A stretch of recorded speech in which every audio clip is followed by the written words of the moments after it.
제 이름은 이정숙, 올해 72입니다. 제 인생을 책으로 쓴다면 아마 표지에는 낡고 반질반질한 뚝배기 그릇 하나가 그려져 있을 거예요. 맞아요.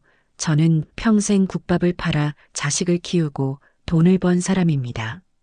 20살 아무것도 가진 것 없이 시장 바닥에 던져졌을 때 제 무기는 시래기를 삶던 투박한 손과 독한 간성이 전부였어요. 동이 트기도 전인 새벽에 나가 좋은 배추를 떼어오려고 다른 상인들과 몸싸움을 벌이던 날들. 한겨울 칼바람에 손발이 갈라져 피가 나도 소금물에 대충 헹구고 다시 좌판에 앉았던 날들. 그렇게 모은 돈으로 시장 귀퉁이에 작은 가게를 얻어 국밥을 팔기 시작했죠. 제가 끓인 국밥은 특별할 게 없었습니다. 그저 좋은 사고를 구해다 사흘 밤낮으로 핏물 빼고 푹 고아내는 그런 우직한 맛이었어요. 하지만 사람들은 그 정직한 맛을 알아주더군요. 허름한 가게는 늘 손님들로 북적였고 저는 뜨거운 뚝배기를 나르느라 허리가 휘는 줄도 몰랐습니다. 그렇게 10년을 꼬박 국밥만 팔아 가게가 붙은 1층을 샀고 또 10년을 더 팔아 2층을 가리고 마침내 3층까지 올렸어요. 회색빛 시멘트 건물이 온전히 이정숙의 것이 되었을 때 저는 건물 앞에서 한참을 울었습니다. 그 건물은 단순한 재산이 아니었어요. 제 갈라진 손마디이자 무너지는 허리였고 잠 못 자고 끓여낸 수만 그릇의 땀방울이었습니다. 제 인생 그 자체였죠. 자식이라고는 아들 민규 하나뿐입니다. 늦게 얻은 귀한 자식이라 애지중지 키웠어요. 남들 하는 건 다 해주고 싶어서 국밥 그릇을 나르면서도 아들 손에는 늘 책을 들려줬습니다. 번듯하게 대학까지 졸업시켰더니 녀석은 땀의 가치를 우습게 알더군요. 늘 입버릇처럼 요즘 세상엔 아이디어와 네트워크로 돈을 버는 거야 라고 말했죠. 얼마 전에는 무슨 블록체인 기반의 반려동물 라이프케어 플랫폼 사업을 하겠다며 제게 투자 계획서를 내밀기도 했습니다. 제가 알아들을 수 없는 영어 단어들이 가득한 종이를 보며 저는 그저 혀를 차며 말했어요. 사람 먹는 밥이나 제대로 챙겨라. 뜬구름 잡지 말고. 그런 아들과 결혼한 며느리 김수지는 또 어떻고요. 머리부터 발끝까지 명품이 아닌 것이 없었고 SNS에 자기 생활을 전시하는 게 유일한 낙인 아이였어요. 제 건물에 한번 오면 국밥 냄새가 옷에 밴다며 코를 쥐기 일쑤였죠. 저는 그저 사는 세상이 다르니 그러려니 했습니다. 하나뿐인 아들이 좋다고 데려온 여자니까요.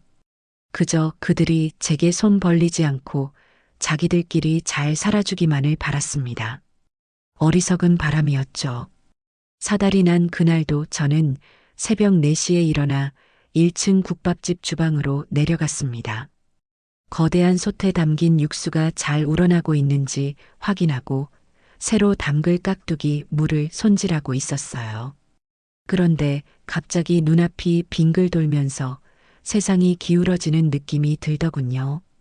어이쿠, 늙으면 어쩔 수 없나 보네. 대수롭지 않게 생각하며 식탁 모서리를 짚었는데 거기까지가 제 마지막 기억이었습니다. 정신을 차렸을 때 제 눈에 들어온 것은 하얗다 못해 시리기까지 한 병원 천장이었어요. 의사는 과로와 영양실조가 겹쳐 쇼크가 온 거라고 했습니다. 평생 제 몸보다 솥 안의 육수를 더 들여다보고 살았으니 어찌 보면 당연한 결과였죠.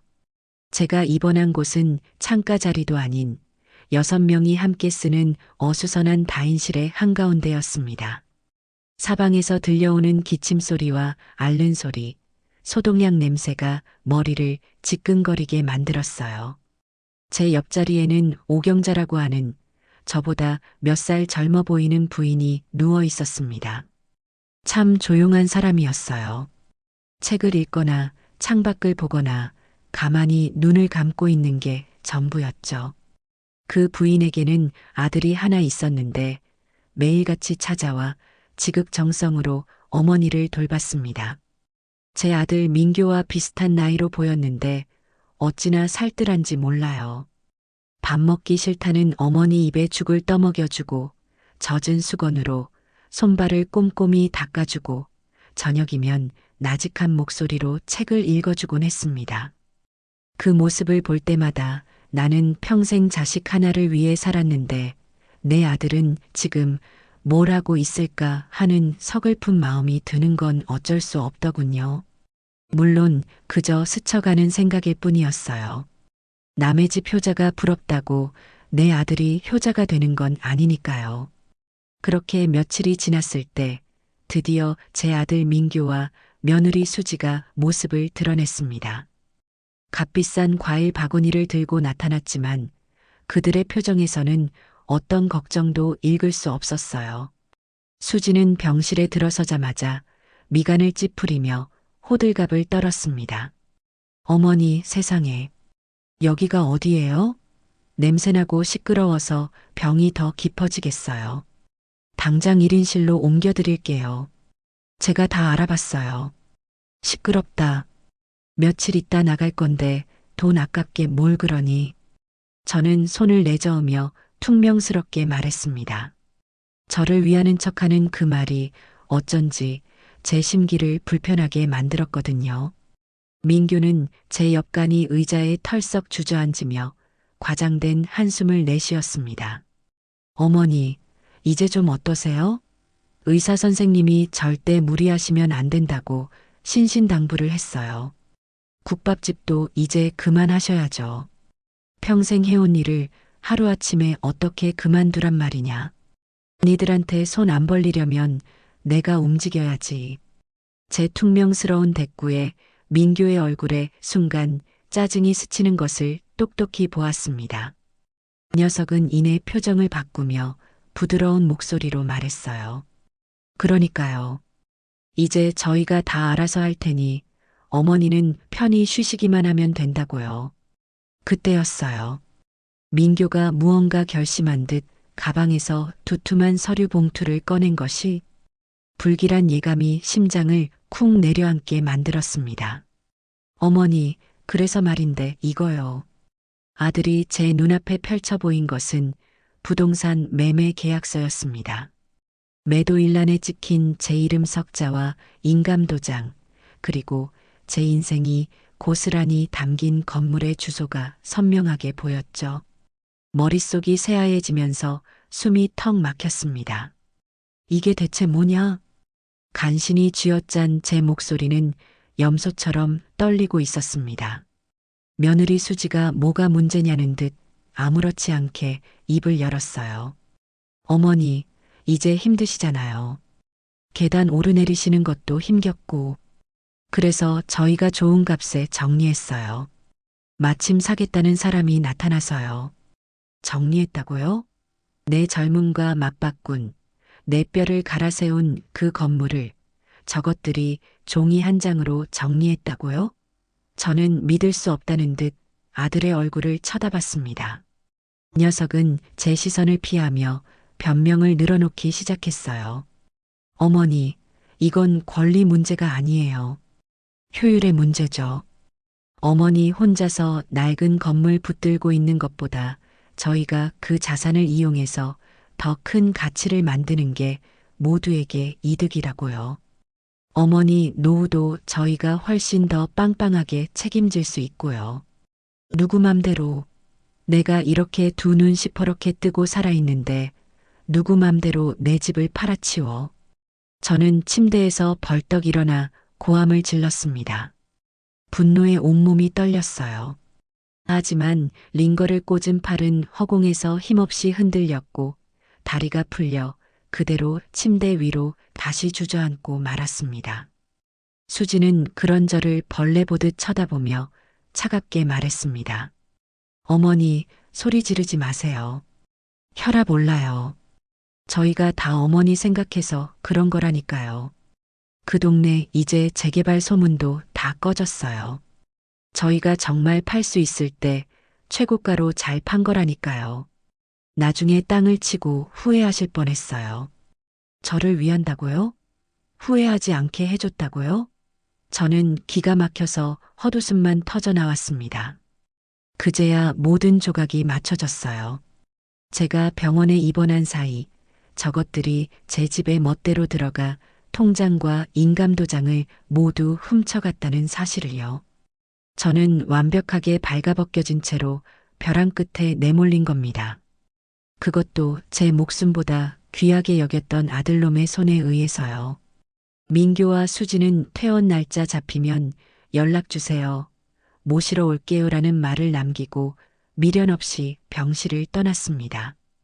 그들이 사라진 후 저는 멍하니 허공만 바라보았습니다.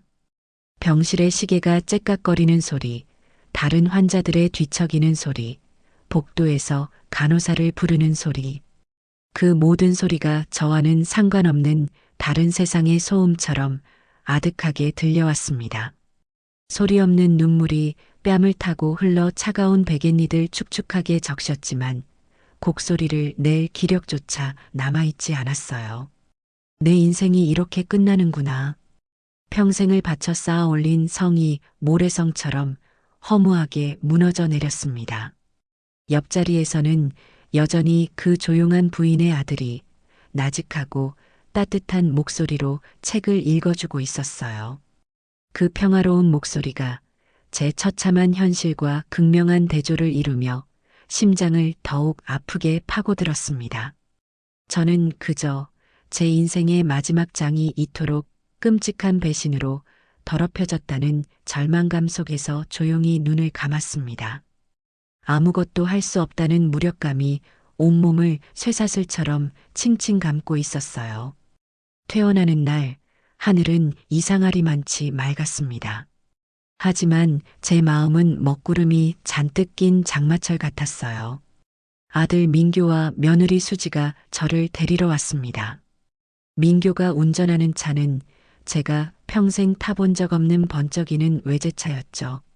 차에 오르자마자 수지는 방향제를 꺼내 공중에 칙칙 뿌려댔습니다. 제게서 나는 병원 냄새가 역겹다는 무언의 시위였어요. 저는 아무 말도 하지 않았습니다. 지금 제게 남은 유일한 무기는 침묵뿐이었으니까요. 차는 제가 평생을 보낸 시장 골목이 아닌 낯선 강변도로를 따라 미끄러지듯 달렸습니다. 창밖으로 보이는 풍경 하나하나가 제 것이 아닌 것만 같아 숨이 턱턱 막혔어요. 어머니, 이제 저희랑 같이 사시는 거예요. 집은 이미 사람 시켜서 싹 정리했어요. 낡고 먼지 쌓인 물건들은 이참에 버리는 게 맞잖아요. 수지의 목소리는 꿀처럼 달콤했지만 그 안에 든 내용은 비수처럼 날카로웠습니다. 제 손때 묻은 살림살이, 남편의 유품, 민교의 어린 시절이 담긴 앨범까지 그 모든 것을 낡고 먼지 쌓인 물건으로 치부해버린 겁니다. 저는 대답 대신 차창에 이마를 기댄 채 눈을 감았습니다. 더 이상 저것들과 말을 섞고 싶지 않았어요. 얼마나 달렸을까요? 차는 하늘을 찌를 듯 솟아오른 거대한 주상복합 건물 지하 주차장으로 들어섰습니다. 사방이 대리석으로 번쩍이는 그곳은 제가 알던 세상과는 완전히 다른 곳이었어요. 엘리베이터는 어찌나 빠른지 귀가 다 먹먹할 지경이었죠. 띵하는 소리와 함께 문이 열리자 눈앞에 펼쳐진 광경에 저는 잠시 숨을 멈췄습니다. 광활하다는 말이 어울릴 정도로 넓은 거실 한쪽 벽면을 가득 채운 통유리창 너머로 도시의 전경이 그림처럼 펼쳐져 있었어요.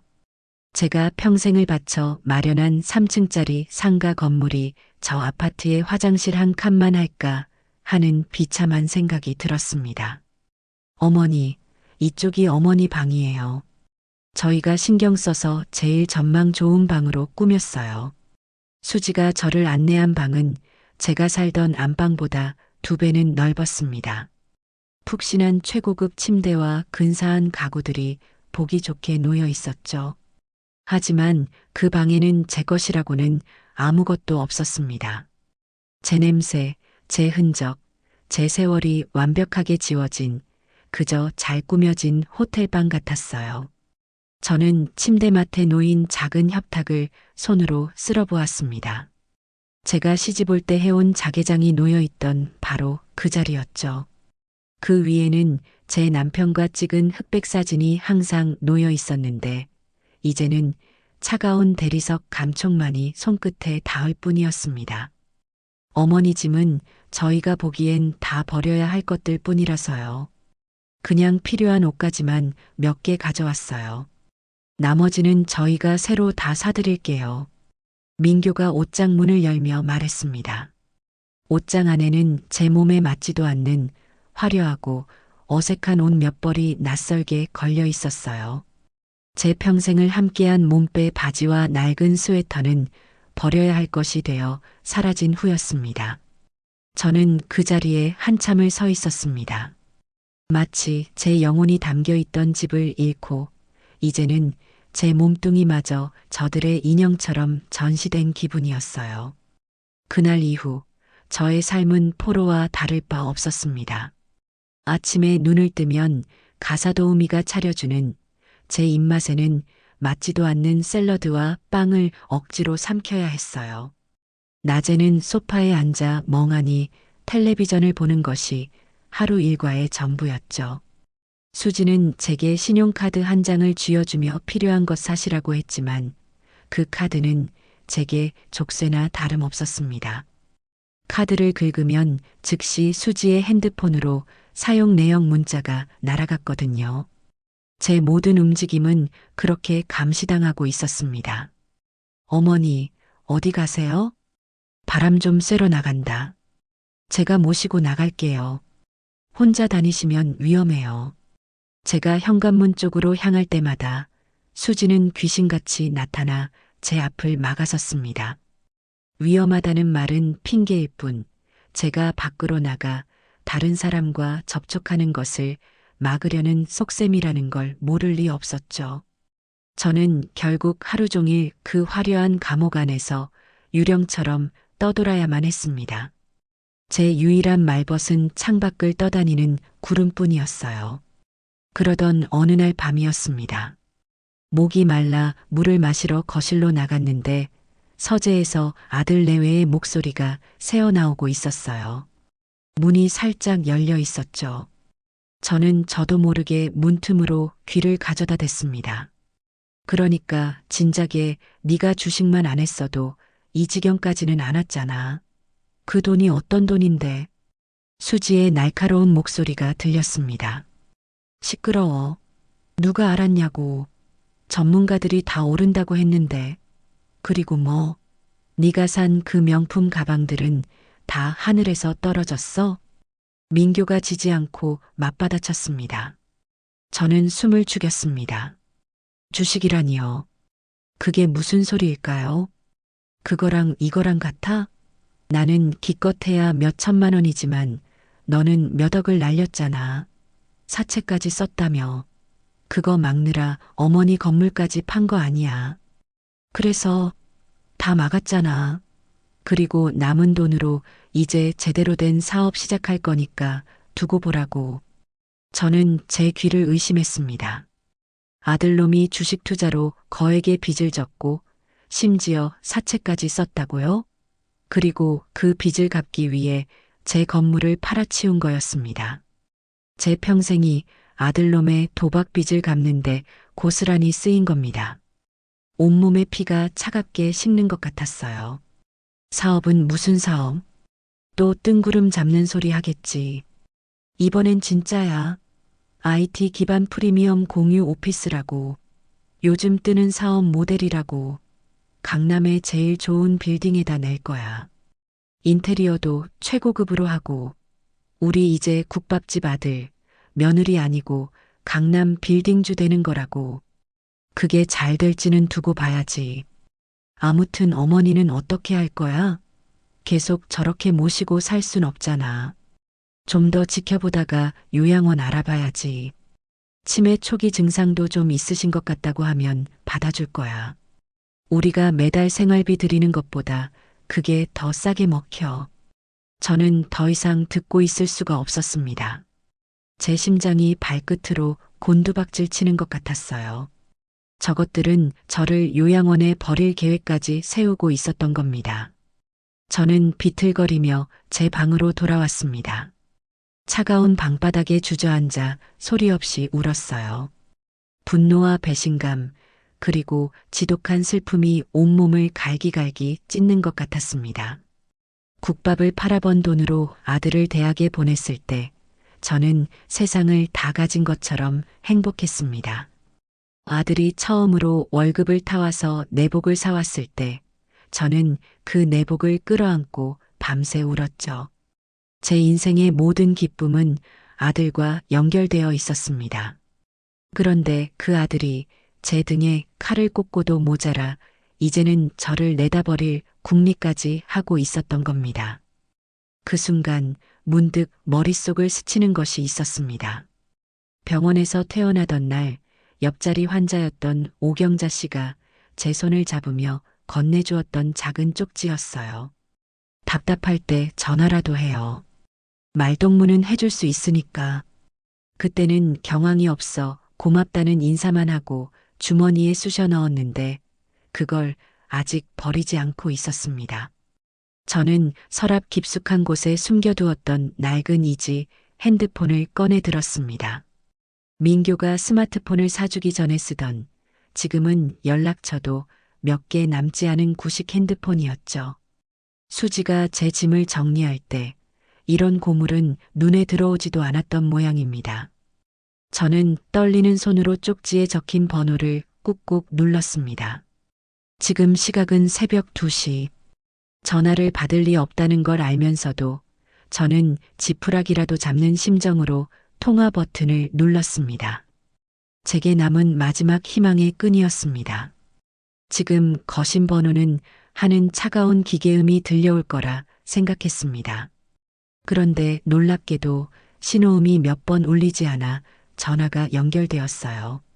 수화기 너머로 잠이 덜 깬 하지만 따뜻한 목소리가 들려왔습니다. 여보세요? 오경자 씨였습니다. 저는 순간 목이 메어 아무 말도 할 수 없었어요. 그저 들숨과 날숨을 거칠게 내쉴 뿐이었죠. 여보세요? 누구신지? 저 이정숙이에요. 병원에서 옆자리에 있던. 간신히 제 이름을 말하자 오경자 씨의 목소리가 한결 부드러워졌습니다. 아이고, 정숙 씨. 이 시간에 어쩐 일이에요? 무슨 일 있어요? 그 다정한 물음 한마디에 제가 억지로 눌러왔던 모든 감정이 한꺼번에 터져 나왔습니다. 저는 어린아이처럼 흐느끼기 시작했어요. 말도 제대로 잊지 못하고 그저 내 인생이 끝났어요 라는 말만 반복했죠. 오경자 씨는 제가 진정할 때까지 아무 말 없이 기다려 주었습니다. 그리고 제가 조금 잠잠해지자 차분하게 말했어요. 정숙 씨, 무슨 일인지 모르겠지만 일단 울지 말아요. 무슨 사연인지 나한테 다 털어놔 봐요. 내가 다 들어줄게요. 저는 그날 밤 제가 겪었던 모든 일을 오경자 씨에게 털어놓았습니다. 아들 내외가 제 건물을 팔아치운 일, 저를 감옥 같은 집에 가두고 감시하는 일, 그리고 저를 요양원에 버리려 한다는 끔찍한 계획까지. 이야기를 하는 내내 저는 몇 번이고 울음을 터뜨렸지만 오경자 씨는 단 한 번도 제 말을 끊지 않고 끝까지 들어주었습니다. 모든 이야기를 마쳤을 때 수화기 너머에서는 한동안 침묵이 흘렀습니다. 이윽고 들려온 오경자 씨의 목소리는 분노로 가늘게 떨리고 있었어요. 세상에 어떻게 자식이 부모한테 그런 짓을. 그건 사람이 할 짓이 아니에요. 남의 일에 이토록 함께 분노해주는 사람이 있다는 사실만으로도 얼어붙었던 제 마음에 작은 온기가 도는 것 같았습니다. 이제 어떡하면 좋아요. 저는 이제 아무것도 없어요. 돈도 집도 기댈 곳도. 다시 절망감이 저를 덮쳐왔습니다. 그때 오경자 씨가 무언가 결심한 듯 조심스럽게 입을 열었어요. 정숙 씨, 혹시 내 아들 한번 만나보겠어요? 아들이요? 네. 우리 아들이 변호사예요. 이런 사건을 많이 다뤄봤는지는 모르겠지만, 그래도 법을 아는 사람이니 뭐라도 도움이 되지 않겠어요? 변호사. 제 평생 단 한 번도 엮여본 적 없는 단어였습니다. 하지만 그 순간 그 단어는 어둠 속에서 한 줄기 빛처럼 느껴졌어요. 저는 망설일 이유가 없었습니다. 만나볼게요. 꼭 좀 만나게 해주세요. 다음 날 저는 제 인생 최고의 연기를 펼쳤습니다. 아침 식탁에서 갑자기 가슴을 부여잡고 쓰러지는 척을 했어요. 놀란 아들 내외 앞에서 숨이 안 쉬어져 병원에 가야겠다라며 식은땀을 흘렸죠. 제 연기는 완벽했고 저를 요양원에 보내려던 계획이 있던 아들 내외는 제 건강이 정말로 나빠졌다고 믿는 눈치였습니다. 민규는 마지못해 저를 차에 태워 제가 입원했던 병원으로 향했습니다. 저는 병원에 도착하자마자 검사를 받아야 하니 먼저 들어가 있어라며 민규를 떼어냈습니다. 그리고 곧장 병원 뒤편 카페로 달려가 약속 장소에서 저를 기다리고 있던 한 남자를 만났습니다. 그는 병원에서 매일같이 보았던 오경자 씨의 아들이었습니다. 단정한 정장 차림의 그는 병원에서 보던 편안한 모습과는 사뭇 다른 느낌이었죠. 그의 이름은 강지훈이라고 했습니다. 그는 제 앞에 따뜻한 대추차를 놓아주며 말했어요. 어머님, 일단 진정하시고 천천히 말씀해 주세요. 어머니께 들었습니다. 저는 강지훈 변호사 앞에서 다시 한번 모든 사실을 털어놓았습니다. 이번에는 울지 않았어요. 대신 제 목소리에는 분노와 도끼가 서려 있었죠. 제 이야기를 묵묵히 듣고 있던 강 변호사는 제가 말을 마치자 단호한 표정으로 입을 열었습니다. 이건 명백한 사기입니다. 아드님과 며느님은 어머님의 재산을 불법적으로 편취한 거예요. 법적으로 충분히 싸워볼 수 있습니다. 이길 수 있을까요? 저는 돈도 없고 증거도 아무것도 없는데. 어머님, 강 변호사가 제 눈을 똑바로 쳐다보며 말했습니다. 지금부터는 절대 약한 모습 보이시면 안 됩니다. 정신 똑바로 차리셔야 해요. 이 싸움은 길고 지루해질 겁니다. 하지만 어머님께서 포기하지 않으신다면 저도 끝까지 함께하겠습니다. 그의 흔들림 없는 눈빛과 단단한 목소리에 꺼져가던 제 마음속에 다시 불씨가 타오르는 것 같았습니다. 저는 주먹을 꽉 쥐었습니다. 어떻게 하면 될까요?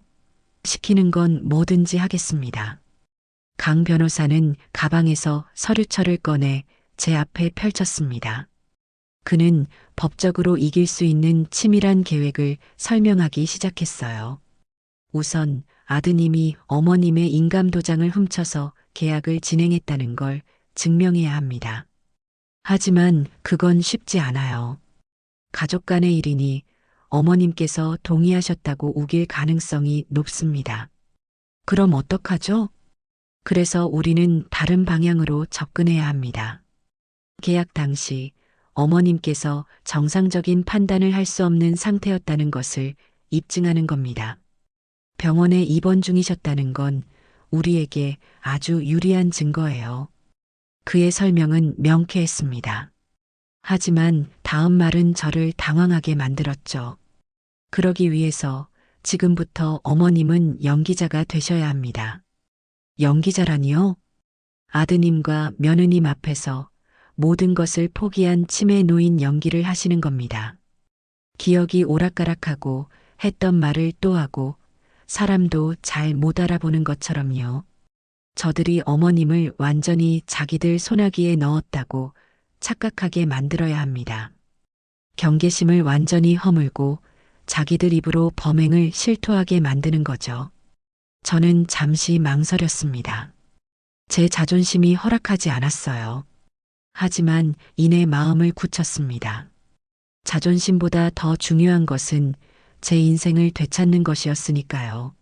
하겠습니다. 좋습니다. 그리고 이게 필요할 겁니다. 강 변호사는 작은 상자를 열어 제게 무언가를 건넸습니다. 자개로 장식된 아주 작은 브로치였어요. 이건 그냥 브로치가 아닙니다. 고성능 녹음기예요. 옷에 달고 다니시면서 아드님 내외가 건물 매각에 대해 나누는 대화를 녹음하세요. 어머니가 정신없을 때 도장 찍길 잘했다와 같은 결정적인 한마디만 녹음되면 우리는 재판에서 압도적으로 유리해집니다. 저는 그 작은 브로치를 손에 꼭 쥐었습니다. 그것은 제 복수를 위한 작은 칼날처럼 느껴졌어요. 그리고 이건 USB입니다. 밤에 몰래 아드님 서재에 들어가서 컴퓨터에 있는 파일들을 여기에 복사해 오셔야 합니다. 주식 투자 내역, 채무 관련 자료, 건물 매각, 대금, 사용 내역 같은 것들이요. 그들의 범행 동기를 입증할 중요한 자료가 될 겁니다. 강 변호사와의 비밀 회동을 마치고 병원으로 돌아왔을 때 민규는 초조한 얼굴로 저를 기다리고 있었습니다. 검사는요? 왜 이렇게 오래 걸려요? 저는 그의 눈을 피하며 힘없는 목소리로 말했습니다. 의사가 나더러 기억이 자꾸 깜빡깜빡하는 게 치매 초기 증상일 수도 있다고 하더라. 제 말에 민규의 얼굴에 스쳐 지나가는 미묘한 표정을 저는 놓치지 않았습니다. 그것은 걱정이 아닌 안도와 희열에 가까운 표정이었어요. 이제 어머니를 요양원에 보내기가 더 쉬워지겠구나 하고 생각하는 것이겠죠. 저는 속으로 칼을 갈며 다짐했습니다. 그래, 마음껏 비웃어라. 너희가 나를 가장 하찮게 여길 때 나는 너희의 숨통을 끊어놓을 것이다. 저는 민규의 부축을 받으며 차에 올랐습니다. 다시 그 지옥 같은 감옥으로 돌아가는 길이었지만 이제는 더 이상 두렵지 않았습니다. 저는 더 이상 무력한 피해자가 아니었어요. 복수의 칼을 품은 냉혹한 스파이였으니까요. 그날 이후 저는 제 안에 숨어있던 또 다른 나를 발견했습니다. 제 평생 국밥을 말고 뚝배기를 나르던 투박한 손으로 저는 이제 아주 섬세하고 치밀한 연기를 펼치기 시작했어요. 저의 복수극 1막 1장이 오른 겁니다. 첫 연기는 저녁 식탁에서 시작되었습니다. 가사 도우미가 차려준 스테이크를 앞에 두고 저는 포크를 든 채 한참을 멍하니 앉아 있었어요. 어머니, 식사 안 하세요? 수지가 짜증 섞인 목소리로 물었습니다. 저는 그녀를 멀뚱히 쳐다보며 물었죠. 근데 아가씨는 누구신지? 그 순간 식탁의 공기가 얼어붙었습니다. 수지의 얼굴이 벌겋게 달아올랐고 민규는 당황해서 어쩔 줄 몰라 했어요. 어머니, 저 수지예요. 당신 며느리요. 수지가 날카롭게 소리쳤지만 저는 그저 순진한 눈으로 고개를 갸웃거릴 뿐이었습니다. 아, 수지 그래. 우리 며느리가 수지였지 미안하다. 내가 요즘 깜빡깜빡해서. 저는 숟가락으로 스테이크를 푹푹 퍼먹기 시작했습니다. 수지는 기가 막힌다는 듯 헛웃음을 쳤고 민규는 그런 저를 복잡한 표정으로 바라보았죠. 그들의 눈에는 제가 더 이상 어머니가 아닌 귀찮고 성가신 짐으로 보이기 시작했다는 것을 똑똑히 알 수 있었습니다. 제 연기는 성공적이었습니다. 며칠 동안 저의 연기는 계속되었습니다. 거실 한복판에서 여기가 어디냐며 소리를 지르기도 하고 민규를 보고 돌아가신 우리 서방님 아니세요? 라며 눈물을 흘리기도 했죠. 처음에는 당황하던 아들 내외도 이제는 제 행동에 점점 무뎌지기 시작했습니다. 제가 무슨 짓을 하든 또 시작이시네 하며 무시하고 자기들 할 일을 했어요. 저에 대한 경계심이 완전히 허물어진 겁니다. 이제 결정적인 증거를 잡을 때가 왔습니다. 저는 강 변호사가 준 자개 브로치를 낡은 스웨터에 달았습니다. 그리고 일부러 수지가 친구와 통화하고 있는 거실 소파 근처를 어슬렁거렸어요. 수지는 저를 한번 힐끗 쳐다보더니 신경도 쓰지 않고 통화를 이어갔습니다. 우리 시어머니? 요즘 완전 가셨어. 사람도 못 알아보고 했던 말 또 하고 완전 치매 노인 다 됐다니까. 저는 못 들은 척 소파 구석에 앉아 뜨개질하는 신용을 했습니다. 수지의 목소리가 한층 더 높아졌어요. 아니, 근데 오히려 잘 된 것 같아. 얼마 전에 우리가 어머니 건물 하나 정리했거든. 근데 어머니가 정신이 온전하셨으면 그렇게 쉽게 팔 수 있었겠어? 마침 병원에 입원해서 정신없으실 때 우리가 도장받아서 일사천리로 처리했지. 완전 하늘이 도운 거라니까. 저는 뜨개질 바늘을 쥔 손이 부들부들 떨리는 것을 느꼈습니다. 하지만 애써 태연한 표정을 유지했어요. 수지는 뭐가 그리 즐거운지 한참을 더 키득거리며 친구에게 자기들의 영리한 처사를 자랑했습니다. 통화가 끝나고 저는 조용히 제 방으로 돌아왔습니다. 문을 잠그고 떨리는 손으로 브로치를 떼어냈어요. 녹음이 제대로 되었을까 심장이 미친 듯이 뛰었습니다. 강 변호사가 알려준 대로 브로치를 컴퓨터에 연결하자 작은 파일 하나가 생성되었습니다. 파일을 클릭하자 수지의 경박한 웃음소리와 함께 그녀가 자기 입으로 모든 범행을 자백하는 목소리가 선명하게 흘러나왔습니다. 마침 병원에 입원해서 정신없으실 때 우리가 도장받아서 일사천리로 처리했지. 저는 그 문장을 몇 번이고 되돌려 들었습니다. 이것이 바로 저들을 지옥으로 보낼 첫 번째 증거였습니다. 이제 남은 것은 아들놈의 컴퓨터에 숨겨진 디지털 증거를 확보하는 것이었습니다. 이건 녹음보다 훨씬 더 위험한 일이었습니다. 들키기라도 하면 모든 것이 끝장이었죠. 저는 며칠 동안 밤마다 잠든 척하며 아들 내외의 동태를 살폈습니다. 그들은 보통 새벽 1시가 넘어서야 잠자리에 들었고 민규는 잠들기 전까지 서재에서 컴퓨터를 하는 버릇이 있었어요. 저는 그들이 완전히 잠들었다고 확신할 수 있는 새벽 3시를 작전 시간으로 정했습니다. 작전 당일 저는 숨을 죽인 채 침대에 누워 시계 초침 소리를 들었습니다. 째깍째깍. 시간이 흐르는 소리가 제 심장 소리처럼 크게 들렸어요. 새벽 3시가 되자 저는 고양이처럼 소리 없이 침대에서 빠져나왔습니다. 삐걱거리는 마룻바닥을 맨발로 조심스럽게 밟으며 서재로 향했어요. 다행히 서재 문은 잠겨 있지 않았습니다. 문을 열자 희미한 달빛 아래 민규의 책상과 컴퓨터가 모습을 드러냈습니다. 저는 심호흡을 한번 하고 컴퓨터의 전원 버튼을 눌렀습니다. 우웅하는 소리와 함께 컴퓨터가 켜지는 그 짧은 순간이 제게는 영원처럼 길게 느껴졌어요. 문제는 비밀번호였습니다. 강 변호사는 보통 사람들은 자기 생일이나 자녀 생일 혹은 단순한 숫자를 비밀번호로 쓴다고 조언해 주었죠. 저는 떨리는 손으로 민규의 생일, 수지의 생일, 그리고 그들의 결혼 기념일을 차례로 입력해 보았습니다. 모두 틀렸습니다. 식은땀이 등을 타고 흘러내렸어요. 포기해야 하나 하는 생각이 들었을 때 문득 제 생일이 떠올랐습니다. 설마 하는 마음에 제 생년월일 6자리를 입력하고 엔터키를 눌렀습니다. 환영합니다.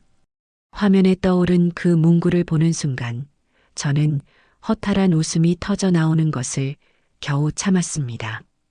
녀석은 제 재산을 통째로 삼키면서도 비밀번호는 제 생일로 해놓는 파렴치함을 보인 겁니다. 저는 서둘러 USB를 컴퓨터에 꽂았습니다.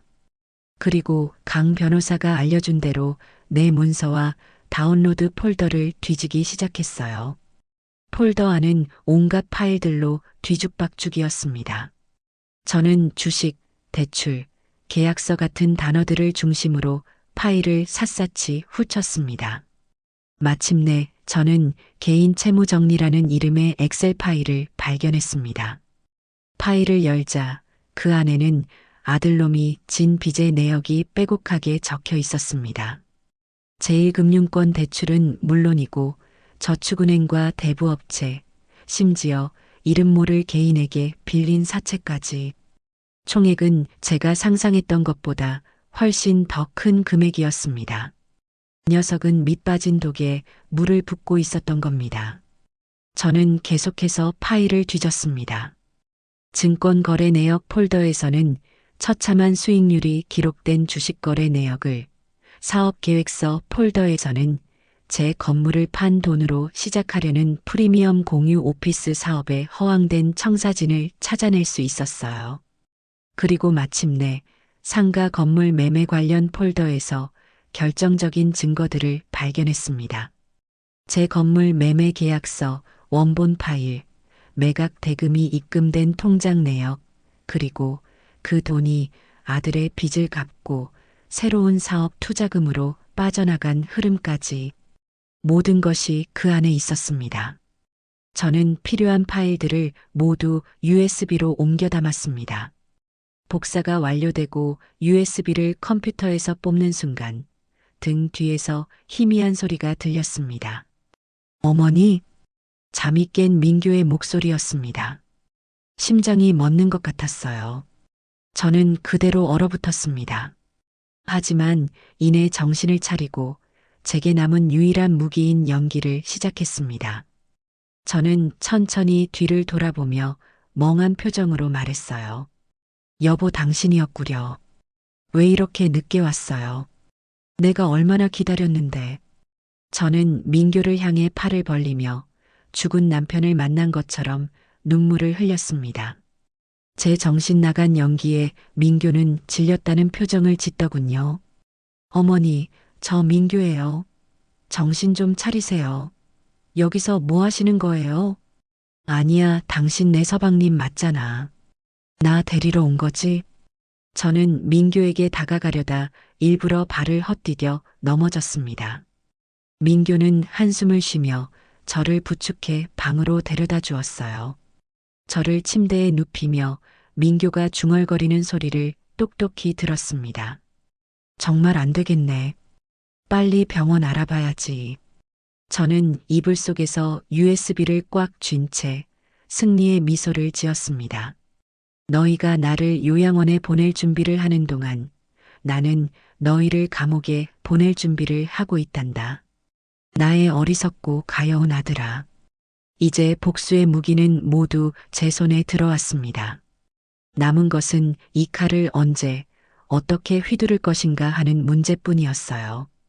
다음 날 아침 저는 다시 한번 병원에 가야겠다며 소동을 피웠습니다.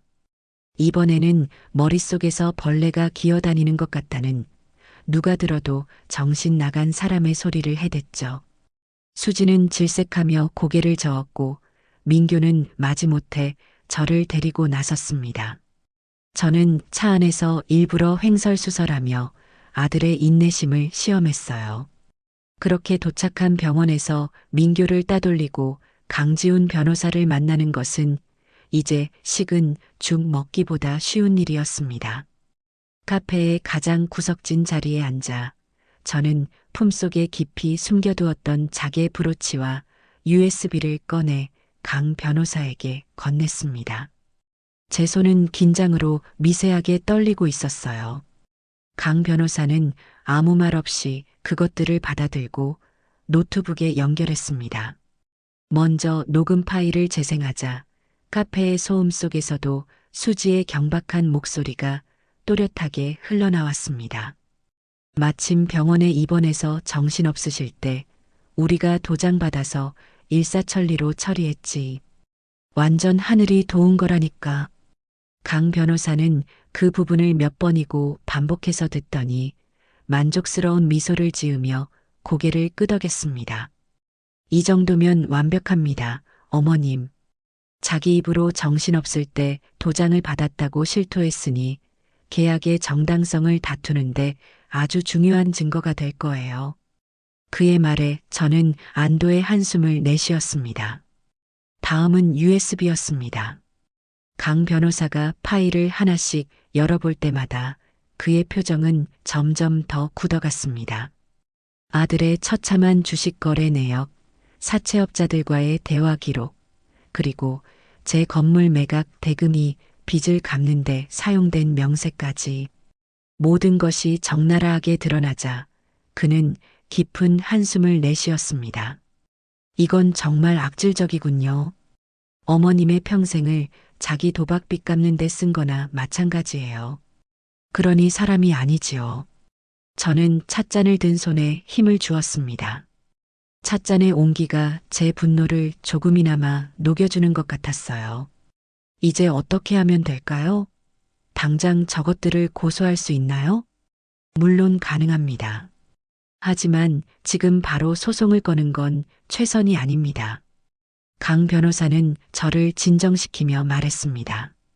저들이 가장 행복하고 모든 것이 자기들 뜻대로 되고 있다고 믿는 순간에 모든 것을 무너뜨려야 합니다. 그게 진짜 복수니까요. 그러기 위해선 먼저 저들의 돈줄부터 완벽하게 끊어놔야 합니다. 돈줄을 끊는다. 그 말은 제게 아주 생소하면서도 동시에 가장 통쾌하게 들렸습니다. 어떻게 말인가요? 아드님은 지금 어머님의 건물을 판 돈으로 새로운 사업을 시작하려 하고 있습니다. 프리미엄 공유 오피스 사업이죠. 이미 강남에 있는 건물 일부를 임대했고 투자자들도 몇 명 모은 모양입니다. 우리는 바로 그 심장부를 공격할 겁니다. 강 변호사의 눈이 차갑게 빛났습니다. 그는 마치 전쟁을 앞둔 장수처럼 치밀하고 냉정한 전략을 설명하기 시작했습니다. 우선 제가 아드님의 사업에 투자하기로 한 투자자들에게 내용 증명을 보낼 겁니다. 물론 익명으로요. 귀하가 투자하려는 사업의 자금 출처에 심각한 법적 분쟁의 소지가 있으며 추후 사업 전체가 무효가 될 수 있음을 경고한다는 내용으로요. 투자자들은 이런 위험 신호에 아주 민감합니다. 아마 대부분 투자를 보류하거나 철회할 겁니다. 그것만으로 저놈의 사업을 막을 수 있을까요? 물론 아니죠. 이건 시작에 불과합니다. 두 번째 공격이 진짜입니다. 그는 USB에 담긴 아들의 채무 목록과 건물 매각 대금 사용 내역을 가리켰습니다. 이 자료들을 근거로 국세청에 민원을 넣을 겁니다. 아들 이민교가 어머니 이정숙의 부동산을 매각하는 과정에서 편법 증여 및 탈세 혐의가 의심된다고요. 부모 자식 간의 부동산 거래는 국세청에서 가장 예민하게 보는 부분 중 하나입니다. 민원이 접수되면 아드님의 모든 금융 계좌는 즉시 동결되고 강도 높은 세무조사가 시작될 겁니다. 국세청? 세무조사? 제가 평생 성실하게 세금을 내며 살아오면서도 이름만 들어도 괜히 등골이 서늘해지는 곳이었습니다. 그런 무시무시한 칼날이 제 아들을 향하게 된다니 마음 한구석이 아려오는 것은 어쩔 수 없었어요. 하지만 이내 저는 고개를 저었습니다. 저를 나락으로 밀어넣은 아들에게 더 이상 자비를 베풀 이유는 없었습니다. 그렇게 해주세요. 저놈이 제 돈으로 버리려는 모든 것들을 깡그리 망하게 해주세요. 알겠습니다, 어머님. 이제 다시 그 집으로 돌아가셔서 하시던 연기를 계속해 주시면 됩니다. 아마 곧 집안에 폭풍이 몰아칠 겁니다.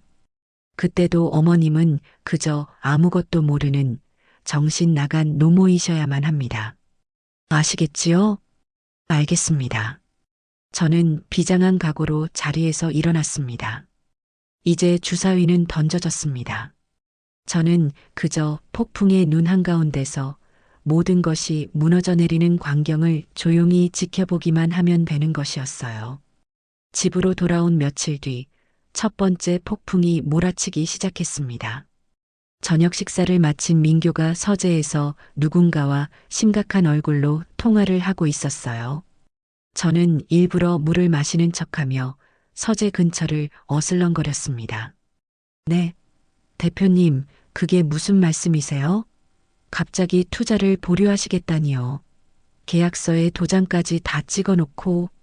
민교의 목소리는 다급함을 넘어 절박하게 들렸습니다. 아닙니다. 제 자금 출처에는 아무런 문제도 없습니다. 깨끗한 돈이라고요. 네. 내용 증명이요? 누가 그런 걸 보냈다는 겁니까? 이건 명백한 음해입니다. 경쟁업체의 소행이 틀림없어요. 녀석은 한참을 더 소리치며 매달렸지만 결국 수화기를 거칠게 내려놓는 소리가 들렸습니다. 잠시 후 다른 곳에 또 전화를 거는 듯 했어요. 하지만 결과는 마찬가지인 모양이었습니다. 민교의 고함 소리는 점점 더 커졌고 나중에는 서류를 집어 던지는 소리까지 들려왔습니다. 저는 조용히 제 방으로 돌아와 희미한 미소를 지었습니다. 강 변호사의 첫 번째 공격이 제대로 먹혀든 겁니다. 그날 밤 집안의 공기는 살얼음판처럼 차가웠습니다. 민교와 수지는 소파 양끝에 앉아 서로를 노려보고 있었어요. 먼저 침묵을 깬 것은 수지였습니다. 어떻게 된 거야? 투자자들이 다 빠져나가면 우리 사업은 어떡하라고. 나도 몰라. 어떤 놈이 이상한 내용 증명을 보내서 일이 이렇게 된 거라고. 어떤 놈인데? 당신 혹시 원한 산 사람이라도 있어? 아니면 또 어디서 사고 친 거 아니야? 닥쳐. 내가 뭘 안다고 그래. 지금 누구 때문에 내가 이 고생을 하고 있는데. 그들의 싸움은 꼬리에 꼬리를 물고 이어졌습니다. 과거의 잘못들이 들춰지고 서로를 향한 비난과 원망이 독처럼 쏟아져 나왔죠. 저는 그들 근처를 어슬렁거리며 일부러 아이고 머리야. 왜들 이렇게 시끄럽게 싸우니? 국밥이나 한 그릇씩 말아줄까? 하며 동문서답을 했습니다. 저의 정신 나간 행동은 그들의 분노에 기름을 붓는 격이었습니다. 어머니, 좀 가만히 계세요. 지금 국밥이 문제예요? 수지가 신경질적으로 소리쳤습니다. 저는 상처받은 표정으로 제 방으로 돌아왔어요. 그리고 문틈으로 그들의 싸움을 계속 지켜보았죠. 돈이라는 단단한 접착제가 떨어져 나가자 그들의 관계는 너무나도 쉽게 부서지고 있었습니다. 그리고 며칠 뒤 두 번째 폭풍, 진짜 태풍이 상륙했습니다. 아침부터 민교의 핸드폰이 불이 나도록 울려댔습니다. 은행, 카드사, 그리고 세무서에서 온 전화였어요. 네, 제 모든 계좌가 동결됐다니요? 그게 무슨 말씀입니까? 세무조사요? 제가 왜요? 민교의 얼굴은 하얗게 질려 있었습니다. 그는 소파에 주저앉아 넋 나간 사람처럼 중얼거렸어요. 말도 안 돼. 왜 나한테 이런 일이? 수지는 상황 파악이 되지 않는 듯 민교의 어깨를 흔들며 물었습니다. 여보, 어떻게 된 거야? 계좌가 동결됐다니? 그럼 우리 카드도 못 써? 몰라, 나도 모르겠다고. 국세청에서 세무조사를 나왔대. 어머니 건물 판 거, 탈세 혐의가 의심된다고. 그 말을 듣는 순간 수지의 얼굴 역시 잿빛으로 변했습니다. 국세청이라는 세 글자가 주는 위압감은 상상 이상이었죠. 그들은 이제 한 푼의 돈도 마음대로 쓸 수 없는 신세가 된 겁니다. 그들이 그토록 자랑하던 화려한 삶에 급제동이 걸린 순간이었어요. 탈세라니. 우리가 뭘 탈세했다고. 정당하게 건물 팔아서 세금 낼 거 다 냈잖아. 수지가 악을 썼지만 이미 엎질러진 물이었습니다. 아니야, 부모 자식 간의 거래는 원래 복잡하대. 증여세를 피하려고 일부러 매매 형식으로 꾸민 걸로 의심받을 수 있다고. 누가 우리를 찌른 거지? 민교는 머리를 감싸쥐고 괴로워했습니다. 저는 그 모습을 보며 속으로 생각했어요. 바로 네 어미다, 이놈아. 저는 일부러 그들 옆으로 다가가 민규의 등을 토닥이며 말했습니다. 민규야 괜찮다. 돈 없으면 어떠니? 엄마랑 같이 국밥 팔면 되지. 엄마 국밥 맛은 아직 안 죽었어.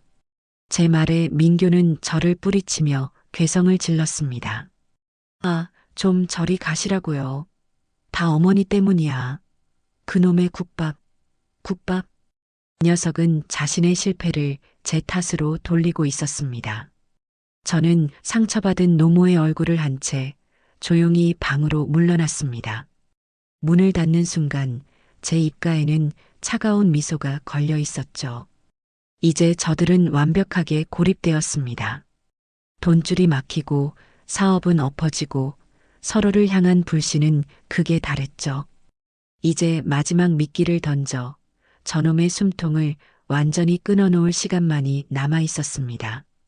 돈줄이 마르자 아들 내외의 집은 하루도 조용할 날이 없었습니다. 처음에는 서로를 탓하며 싸우더니 이제는 싸울 기력조차 없는지 무거운 침묵만이 집안을 짓눌렀어요.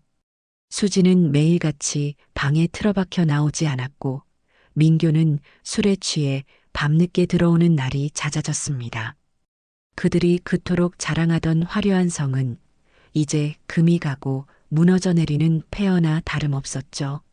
저는 그 폐허 속을 유령처럼 떠돌며 마지막 결정타를 날릴 순간을 기다리고 있었습니다. 기회는 생각보다 빨리 찾아왔습니다. 그날은 민규가 며칠 만에 맨정신으로 집에 들어온 날이었어요. 녀석의 얼굴은 며칠 사이 수십 년은 늙어버린 것처럼 초췌했습니다. 소파에 주저앉아 마른 세수를 하던 민규는 거실을 어슬렁거리던 저를 발견하고는 지푸라기라도 잡는 심정으로 제게 매달렸습니다. 어머니, 저 좀 살려주세요. 제가 정말 잘못했어요. 갑작스러운 아들의 눈물에 저는 잠시 당황했지만 이내 치매 노인의 가면을 다시 썼습니다. 저는 민규의 얼굴을 한참 들여다보더니 그의 뺨을 쓰다듬으며 말했어요. 아이고, 우리 아들. 왜 이렇게 얼굴이 상했니? 어디 아픈 게냐? 어머니, 제가 다 망하게 생겼어요. 투자도 다 끊기고 세무조사 때문에 돈도 다 묶이고 이러다 길바닥에 나앉게 생겼다고요. 녀석은 제 바짓가랑이를 붙잡고 어린아이처럼 울었습니다. 저는 속으로 이제 와서 후회하면 뭐하니 하고 비웃으며 그의 등을 토닥여 주었죠. 그리고 강지훈 변호사가 일러준 대로 마지막 미끼를 던지기 시작했습니다. 돈이 문제구나. 내가 돈이 어디 있더라. 저는 일부러 기억이 나지 않는다는 듯 허공을 보며 한참을 중얼거렸습니다. 민규는 그런 제 모습을 초조하게 지켜보고 있었죠. 한참 만에 저는 무언가 생각났다는 듯이 손뼉을 탁 쳤습니다. 아, 맞다. 땅. 나한테 땅이 있었지. 땅이요? 어머니, 그게 무슨 말씀이세요?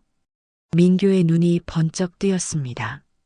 저는 녀석의 귓가에 비밀 이야기를 하듯 목소리를 낮춰 속삭였습니다. 네 아버지 돌아가시기 전에 나 몰래 사둔 땅이 있어. 경기도 어디라고 했는데 거기가 곧 신도시로 개발된다고 하더라. 내가 그 땅 문서를 어디다 뒀더라. 물론 전부 거짓말이었습니다. 제게는 국밥집이 딸린 상가 건물 외에는 흙 한 줌의 재산도 없었어요. 하지만 벼랑 끝에 몰린 민규에게 제 거짓말은 하늘에서 내려온 동아줄처럼 들렸을 겁니다. 어머니, 그게 정말이에요? 땅 문서가 어디 있는데요? 빨리 찾아보세요. 녀석은 당장이라도 제 방을 뒤질 기세였습니다. 저는 그런 민규를 만류하며 가장 중요한 조건을 내걸었습니다. 근데 민규야, 내가 그걸 너한테 그냥 줄 수는 없지. 어머니, 제가 다 잘못했어요. 다시는 어머니 속 안 썩일게요. 그 땅만 져주시면 제가 정말 평생 효도하면서 살게요. 네. 아니, 그런 약속 말고. 내가 요즘 정신이 오락가락해서 말이다. 나중에 딴소리하지 못하게 확실하게 해둬야겠다. 저는 민규의 눈을 똑바로 보며 말했습니다. 네가 이번에 한 짓들, 엄마 건물 팔아서 네 빚 갚고 사업하려고 했던 거, 그거 전부 다 네가 혼자 한 짓이라고. 엄마는 아무것도 몰랐다고. 종이에 똑똑히 써서 도장을 찍어 오너라. 그리고 다시는 엄마 재산에 손대지 않겠다고 각서도 쓰고. 그러면 내가 그 땅 문서를 어디에 뒀는지 가르쳐 주마. 제 제안을 들은 민규는 잠시 망설이는 듯 했습니다. 아무리 어리석은 놈이라도 자신의 죄를 스스로 인정하는 문서를 쓰는 것이 얼마나 위험한 일인지는 알고 있었겠죠. 하지만 경기도 신도시 개발 예정지라는 거대한 미끼 앞에서 그의 이성은 쉽게 마비되었습니다. 그거 꼭 써야 해요? 그럼 그거 안 써오면 국물도 없어. 내가 죽으면 죽었지. 그 땅이 어디 있는지 절대 말 안 할란다. 저는 단호하게 말하며 돌아섰습니다. 제 단호한 태도에 민규는 결국 무릎을 꿇었습니다. 알았어요, 어머니. 쓸게요. 쓰면 되잖아요. 대신 약속하셔야 해요. 그거 쓰면 땅 문서 바로 주시는 거예요. 물론이지. 이 어미가 설마 자식한테 거짓말을 하겠니? 저는 세상에서 가장 인자한 어머니의 미소를 지어 보였습니다. 녀석은 제 미소 뒤에 숨겨진 차가운 칼날을 전혀 눈치채지 못했죠. 다음 날 저는 민규를 데리고 강지훈 변호사의 사무실로 향했습니다. 물론 민규에게는 내가 아는 법무사 사무실이라고 둘러댔죠. 낯선 장소에 불안해하는 민규에게 저는 땅을 넘겨주려면 서류 절차가 복잡해서 그런다며 안심시켰습니다. 사무실 안에는 강 변호사가 미리 준비해둔 서류 한 장이 놓여 있었습니다. 서류의 제목은 사실 확인서였습니다. 강 변호사는 일부러 어수룩한 동네 법무사처럼 행세하며 민규에게 서류를 내밀었습니다. 자, 아드님. 여기 어머님께서 말씀하신 내용들을 제가 정리해 봤습니다. 별 내용은 아니고 이번에 상가 건물 매매하는 과정에서 있었던 일들을 시간 순서대로 정리한 겁니다. 이 내용이 모두 사실이라는 걸 확인하는 의미에서 아래에 서명하고 도장을 찍어주시면 됩니다. 민규는 의심스러운 눈초리로 서류를 훑어보았습니다. 서류에는 그가 언제 어떻게 제 인감도장을 훔쳤는지, 그 돈을 어디에 사용했는지, 그리고 이 모든 과정이 저의 동의 없이 이루어졌다는 내용이 아주 상세하고 구체적으로 적혀 있었습니다. 이것은 단순한 사실 확인서가 아니었어요. 완벽한 자백 진술서였죠. 이거 내용이 너무 상세한데요. 그냥 간단하게 쓰면 안 되나요?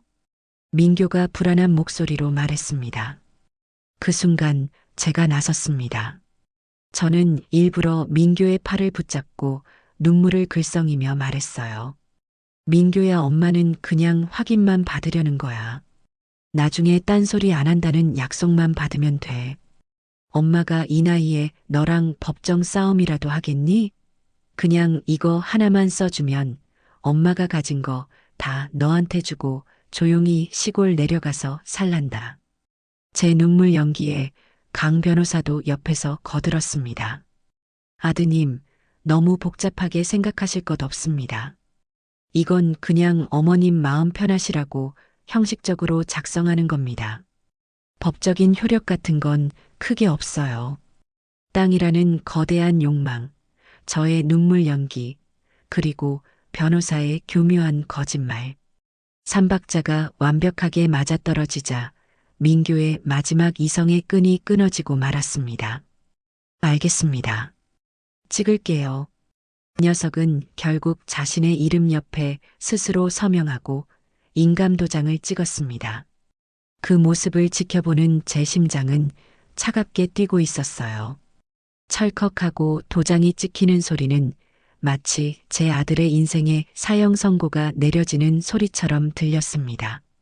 모든 절차를 마치고 사무실을 나오자 민교는 당장이라도 땅 문서를 내놓으라는 듯 저를 보챘습니다.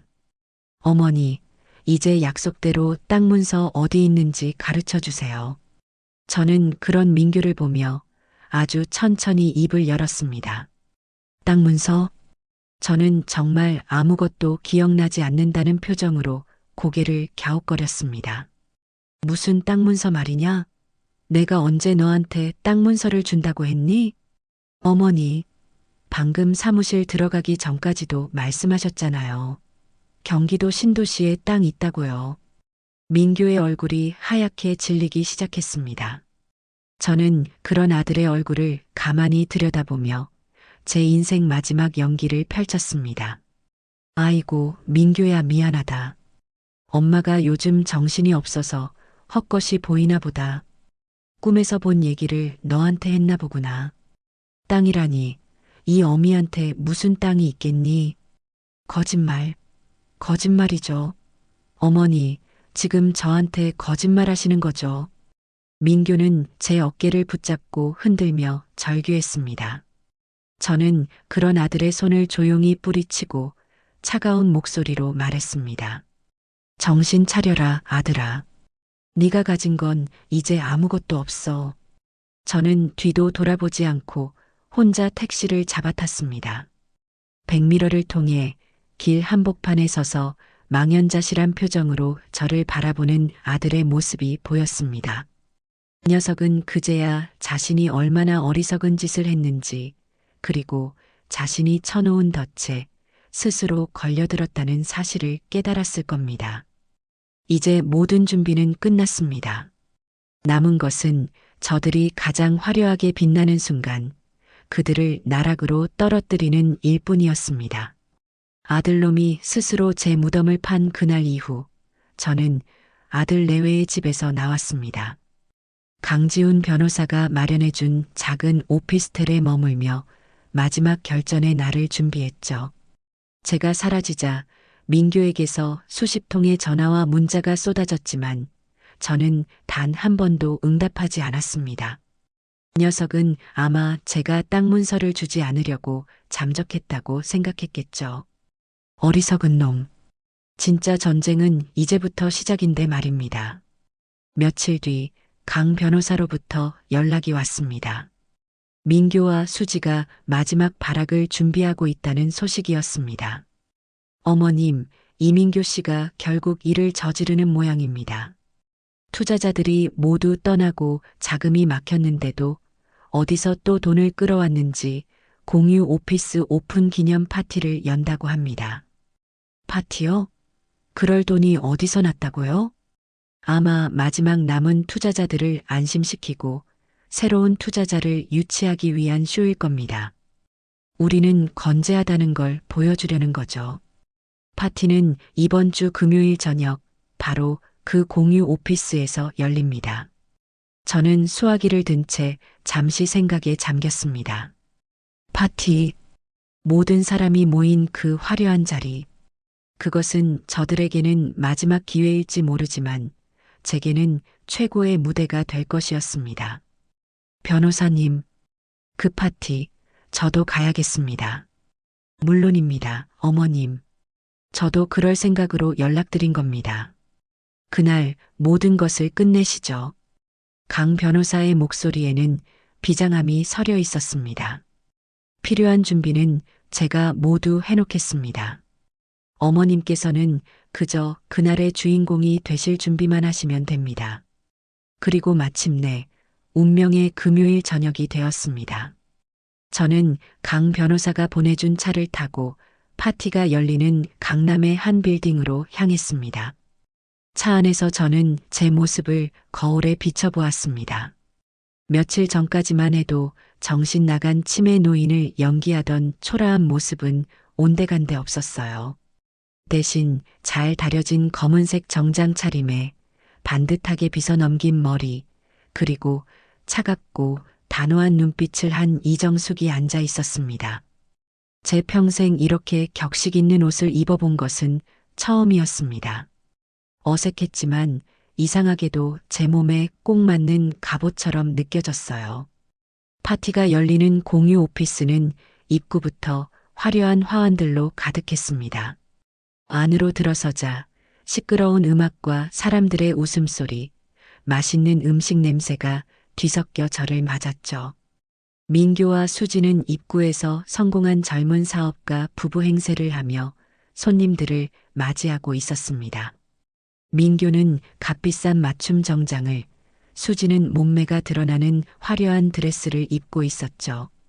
그들은 마치 세상의 주인공이 된 것처럼 행복한 미소를 짓고 있었습니다. 제 피눈물로 쌓아 올린 허영의 성 위에서 말입니다. 저는 강 변호사와 함께, 그리고 그의 뒤를 따르는 법원 집행관 2명과 함께 파티장의 가장 안쪽으로 조용히 걸어 들어갔습니다. 아무도 저희의 등장을 눈치채지 못했어요. 잠시 후 민규가 단상 위로 올라가 마이크를 잡았습니다. 바쁘신 와중에도 저희 넥스트 스페이스의 새로운 출발을 축하해 주시기 위해 찾아주신 내외 귀빈 여러분께 진심으로 감사드립니다. 민규의 목소리는 자신감으로 가득 차 있었습니다. 그는 자신의 사업이 얼마나 혁신적이고 미래지향적인지에 대해 한참 동안 열변을 토했습니다. 사람들은 박수를 치며 환호했죠. 연설이 끝나고 파티의 분위기가 최고조에 달했을 때 바로 그때였습니다. 강 변호사가 제게 눈짓을 보냈습니다. 이제 막을 올릴 시간이었습니다. 강 변호사는 성큼성큼 단상 위로 걸어 올라가 민규의 손에서 마이크를 빼앗아 들었습니다. 갑작스러운 불청객의 등장에 파티장은 순간 정적이 흘렀습니다.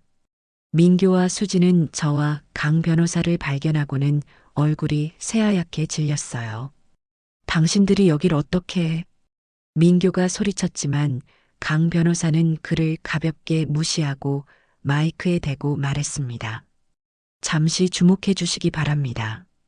저는 이 자리에 서 계신 이민교, 김수지 씨의 어머니이신 이정숙 여사님의 법률 대리인 강지훈 변호사입니다. 어머니라는 말에 장내가 술렁이기 시작했습니다. 여러분께서 지금 축하하고 계신 이 넥스트 스페이스라는 사업은 사실 한 아들이 늙은 어머니의 전 재산을 불법적으로 편취하여 세운 사상 누각에 불과하다는 사실을 알려드리기 위해 이 자리에 섰습니다. 강 변호사의 말에 파티장은 아수라장이 되었습니다.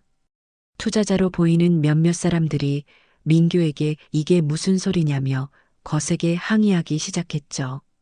거짓말입니다. 여러분, 저 사람 말 믿지 마세요. 저희 어머니는 지금 정신이 온전치 못하셔서 저러시는 겁니다. 수지가 울부짖으며 상황을 수습하려 했지만 때는 이미 늦었습니다. 강 변호사는 준비해온 노트북을 스크린에 연결했습니다. 그리고 파티장에 모인 모든 사람들에게 수지가 친구와 통화하며 자신의 범행을 자랑하던 녹음 파일을 들려주었습니다. 마침 병원에 입원해서 정신없으실 때 우리가 도장받아서 일사천리로 처리했지. 완전 하늘이 도운 거라니까. 자신의 목소리가 스피커를 통해 울려 퍼지자 수지는 비명을 지르며 귀를 막았습니다. 그녀의 화려했던 드레스와 완벽했던 화장은 이제 그녀의 추악한 민낯을 가려주지 못했어요. 그것이 끝이 아니었습니다. 강 변호사는 이어서 민교가 제 손으로 직접 서명하고 도장을 찍은 사실 확인서를 스크린에 띄웠습니다. 그가 어떻게 제 인감 도장을 훔쳤고 그 돈을 어디에 썼으며 이 모든 것이 저의 동의 없이 이루어졌다는 내용이 만천하에 공개되었습니다. 이 모든 증거를 바탕으로 저희는 이민교, 김수지 씨를 사기 및 사문서 위조 등의 혐의로 형사고발할 예정입니다. 강 변호사의 말이 끝나자마자 그의 뒤에 서 있던 법원 집행관들이 움직이기 시작했습니다. 그들은 공유 오피스 곳곳에 값비싼 집기들과 인테리어에 가압류라고 적힌 빨간 딱지를 붙이기 시작했어요. 딱딱하고 붙는 빨간 딱지는 마치 저들의 화려했던 삶에 사망 선고를 내리는 소리처럼 들렸습니다. 파티는 완전히 끝났습니다. 손님들은 썰물처럼 빠져나갔고 투자자들은 민규의 멱살을 잡고 고함을 질렀습니다. 수지는 바닥에 주저앉아 실성한 사람처럼 울고 있었죠.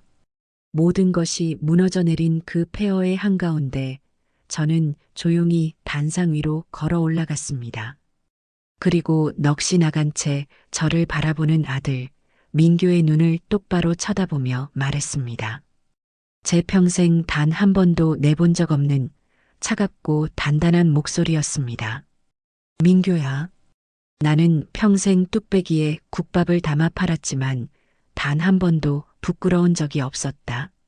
그런데 너는 번쩍이는 유리잔에 뭘 담아 팔려고 했니? 네가 판 것은 네 어미의 피눈물이었어. 저는 그 말을 끝으로 미련 없이 돌아섰습니다. 등 뒤에서 들려오는 아들의 절규와 며느리의 울음소리는 제게 더 이상 아무런 의미도 없는 소음일 뿐이었습니다. 화려했던 파티장의 불빛을 뒤로하고 밖으로 나오자 차가운 밤 공기가 제 뺨을 스쳤습니다. 저는 비로소 길고 길었던 복수가 끝났음을 실감하며 깊은 숨을 내쉬었습니다. 하늘에는 별 하나 없었지만 이상하게도 제 마음은 그 어느 때보다 평온했습니다. 파티가 아수라장이 된 그날 밤 이후 세상은 아주 시끄러워졌습니다.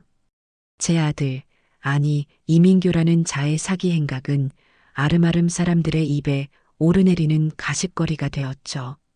화려한 오픈 파티에서 모든 것을 잃은 젊은 사업가의 이야기는 사람들에게 아주 흥미로운 얘기거리였을 겁니다. 하지만 저는 그런 소문 따위에는 관심이 없었습니다. 제게 중요한 것은 법의 이름으로 저들의 죄를 명명백백하게 밝히고 제 인생을 온전히 되찾는 것뿐이었으니까요. 공개적인 복수는 끝났지만 진짜 전쟁은 법정이라는 새로운 무대에서 시작되었습니다. 저는 강지훈 변호사의 사무실과 법원을 제 집처럼 드나들기 시작했어요. 강 변호사는 제가 가져온 증거들을 바탕으로 한치의 오차도 없는 완벽한 법리를 구축해 나갔습니다. 상가 건물 매매 계약 무효 확인 소송이라는 민사 소송과 이민규와 김수지를 상대로 한 사기 및 사문서 위조 형사 고발이 동시에 진행되었죠. 법원 복도를 걸을 때마다 제 등 뒤로 수군거리는 소리가 들려왔습니다. 자식을 고소한 독한 늙은이라는 비난도 있었고 오죽했으면 저랬을까 하는 동정도 있었죠. 저는 그 어떤 소리에도 귀 기울이지 않았습니다. 제 갈 길은 이미 정해져 있었으니까요. 그 사이 이민규와 김수지는 완벽하게 무너져 내리고 있었습니다. 모든 계좌가 동결되고 자산이 가압류되자 그들이 살던 화려한 주상복합 아파트에서도 쫓겨났다는 소식을 들었습니다. 하루아침에 강남의 호화로운 펜트하우스에서 보증금도 간신히 마련한 낡은 빌라로 거처를 옮기게 된 것이죠. 그들이 그토록 자랑하던 외제차와 명품 가방들은 모두 압류되어 경매에 넘어갔습니다. 그들의 허영심을 채워주던 모든 것들이 신기루처럼 사라져버린 겁니다. 그러던 어느 날 제가 머물고 있는 오피스텔 벨이 울렸습니다. 인터폰 화면에 나타난 것은 이민규의 초췌한 얼굴이었어요. 며칠은 굶은 사람처럼 헬쑥했고 값비싼 옷 대신 구겨진 티셔츠 차림이었습니다. 저는 문을 열어줄 생각이 없었지만 녀석은 문을 두드리며 울부짖기 시작했습니다. 어머니, 제발 문 좀 열어주세요. 제가 다 잘못했어요. 얼굴 보고 빌게요, 네. 소란이 커지자 저는 마지못해 문을 열었습니다. 문이 열리자마자 이민규는 제 앞에 무릎을 꿇었습니다.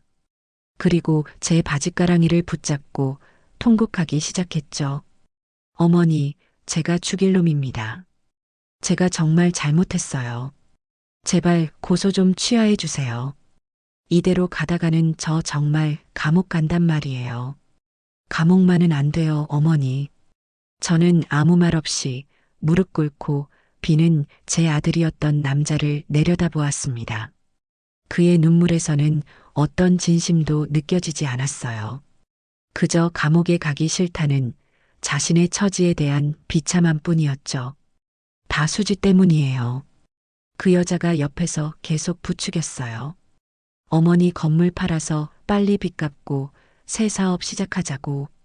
저는 정말 그러고 싶지 않았는데 그 여자한테 홀려서 제가 잠시 미쳤었나 봐요. 역시나 저는 헛웃음이 나왔습니다.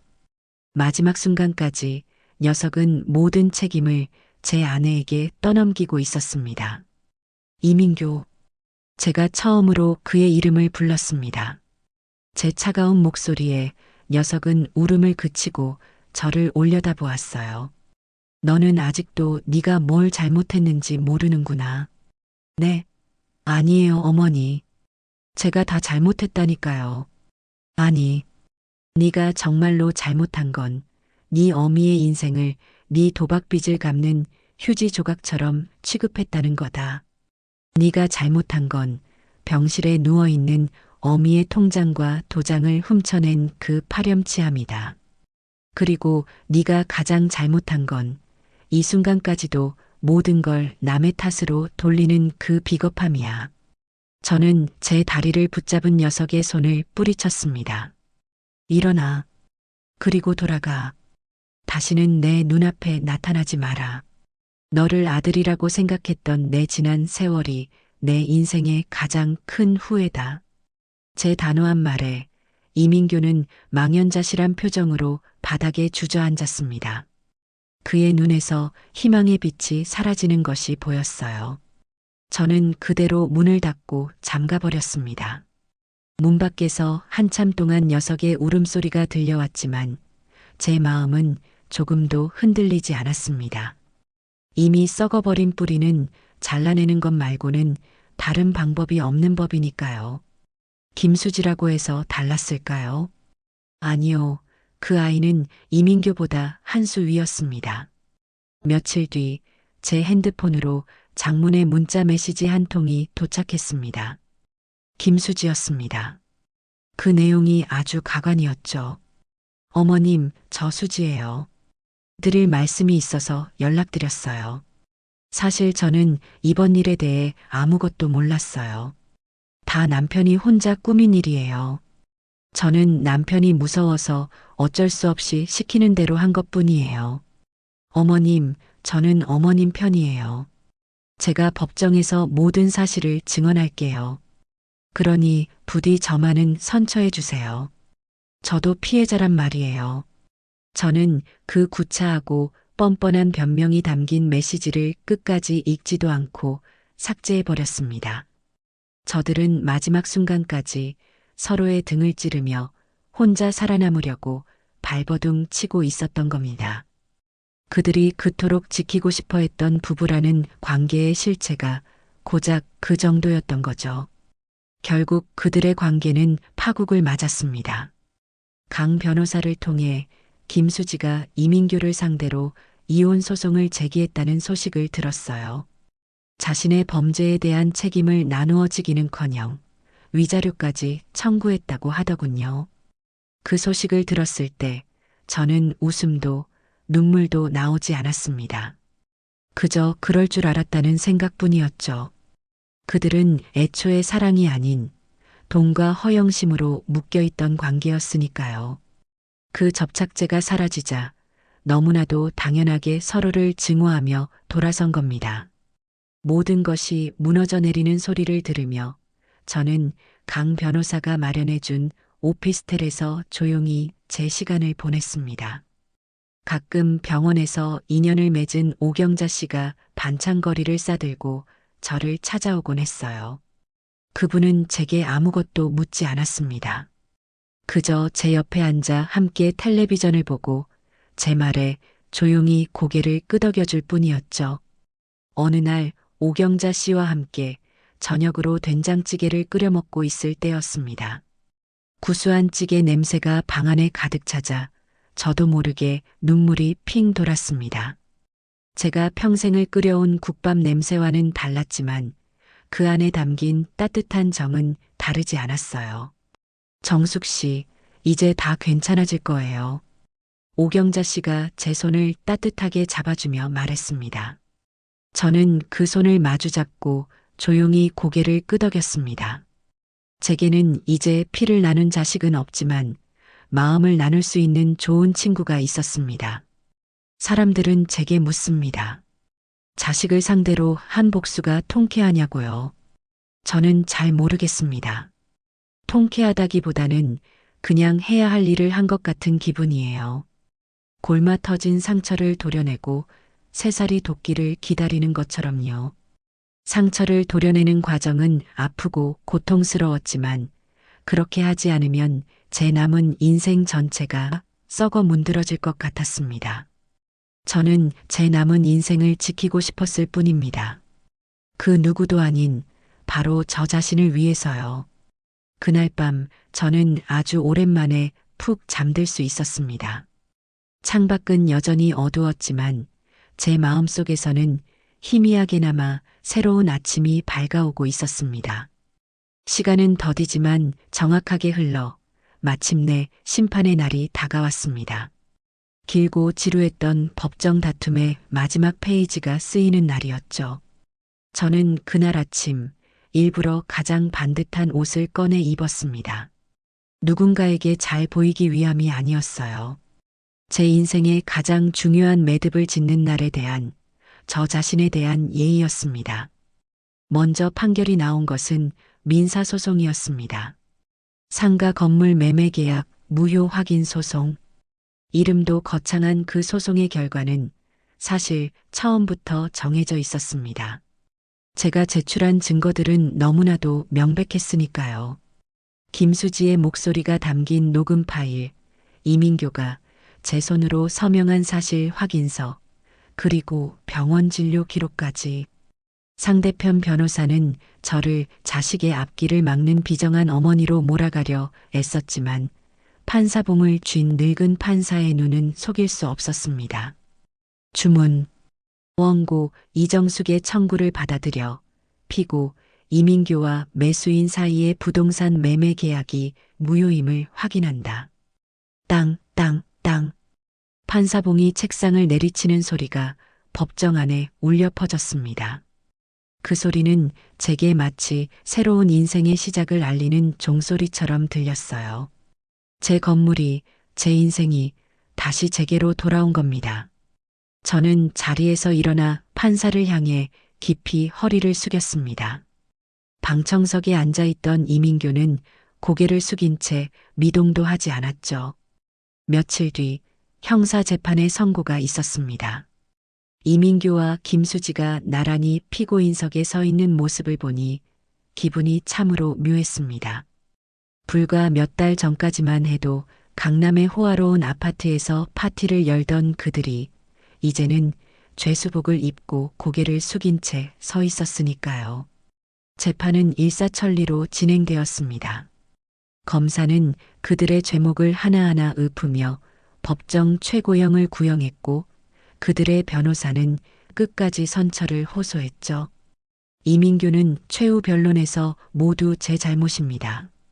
어머니께 평생 속죄하며 살겠습니다라며 눈물을 흘렸고 김수지는 저는 정말 남편이 시키는 대로 했을 뿐입니다라며 자신의 책임이 없음을 주장했습니다. 마지막 순간까지도 그들은 서로에게 책임을 떠넘기기에 바빴어요.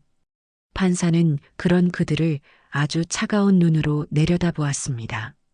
그리고 아주 무거운 목소리로 판결문을 읽어 내려가기 시작했습니다. 피고인 이민교는 아들로서 병상에 누운 늙은 어머니를 부양하기는커녕 어머니의 평생이 담긴 재산을 불법적으로 탈취하여 개인의 채무를 변제하고 사리사욕을 채우는 데 사용하였다. 그 죄질이 매우 불량하고 반성의 기미가 보이지 않아 엄벌의 처함이 마땅하다. 이에 피고인 이민교를 사기 및 사문서 위조 등의 혐의로 징역 4년에 처한다. 징역 4년. 그 말을 듣는 순간 이민교의 다리가 풀렸는지 그 자리에 주저앉고 말았습니다. 교도관들이 그의 양팔을 붙잡아 일으켜 세웠죠. 피고인 김수진은 남편의 범행에 적극적으로 가담하였음에도 불구하고 재판 과정 내내 자신의 책임을 회피하려는 태도를 보였다. 다만 이혼 소송을 통해 범죄 수익을 분할받지 않은 점 등을 참작하여 피고인 김수지를 징역 1년에 집행유예 2년을 선고한다. 김수지는 집행유예라는 말에 안도의 한숨을 내쉬는 듯 했습니다. 저는 아무런 표정도 짓지 않았습니다. 그들이 어떤 형을 받든 제게는 더 이상 중요한 일이 아니었어요. 제게 중요했던 것은 그들의 죄가 법의 이름으로 확인되었다는 사실뿐이었습니다. 교도관들에게 끌려나가던 이민교가 마지막으로 저를 돌아보며 무언가 소리쳤습니다. 어머니. 하지만 저는 그의 눈을 마주치지 않았습니다. 그렇게 제 아들은 제 인생에서 완벽하게 지워졌습니다. 모든 법적 절차가 끝나고 저는 다시 제 건물의 주인이 되었습니다. 강 변호사가 모든 서류 절차를 깔끔하게 처리해 주었죠. 어느 맑은 날 저는 아주 오랜만에 제 건물 앞에 섰습니다. 여전히 1층에는 이정숙 국밥이라는 낡은 간판이 걸려 있었어요. 문을 열고 안으로 들어서자 익숙한 냄새가 저를 맞았습니다. 비록 지금은 영업을 하지 않아 차갑게 식어버렸지만 벽과 기둥 곳곳에 배어있는 진한 사골 육수 냄새였죠. 저는 홀 안을 천천히 둘러보았습니다. 손님들이 앉았던 낡은 테이블, 제가 평생을 서서 일했던 주방, 벽에 걸린 촌스러운 달력까지 모든 것이 그대로였습니다. 저는 주방으로 들어가 제 손때가 묻은 거대한 솥의 뚜껑을 열어보았습니다. 텅 빈 솥 안에서 지난 세월의 제 모습이 아른거리는 것 같았어요.